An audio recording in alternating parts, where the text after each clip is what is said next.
As the days had begun to get darker earlier, Janie felt the pull to get home to her boys sooner. Something about the late fall evenings made her very aware of not working past 5. She was comforted by the thought of her boys, Jake and Sam, waiting by the front window as she pulled in. And she was sure her lovely neighbor would be anxious to get her own evening started. She felt beyond lucky to find someone to help her with her boys, so close to home, so reliable, but also so loving. Gladys had become a part of their tiny family, friend to her, and grandmotherly figure to her boys, who so desperately needed it. Gladys mothered her as well, often making dinner for Janie and eating with them. They both enjoyed the company. This evening, she was surprised not to see her boys at the window like she had imagined. As she entered her home, she smelled a fabulous surprise. "Gladys, what is that amazing smell? I don't recognize it." Gladys smiles and says, "Well, the boys for some reason had peeled about 7 oranges.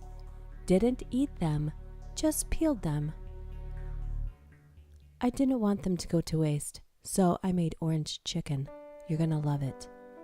The boys are down the hall playing. It's all hush-hush."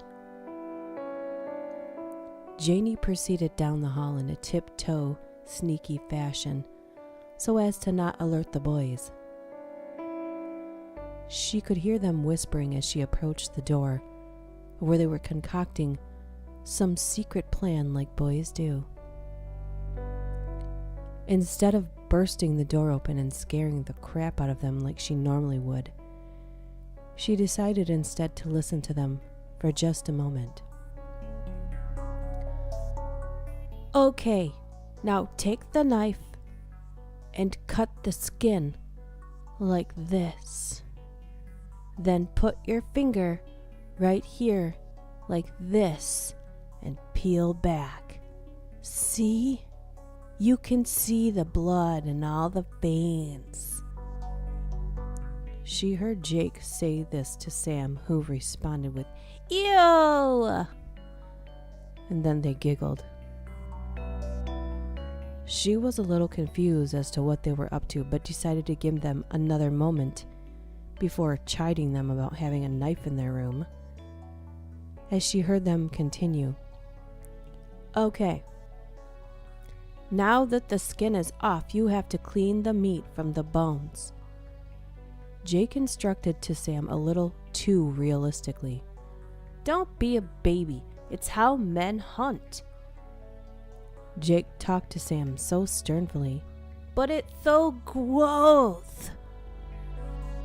She stifled her gasp and opened their door, only to find her 2 boys carefully peeling oranges.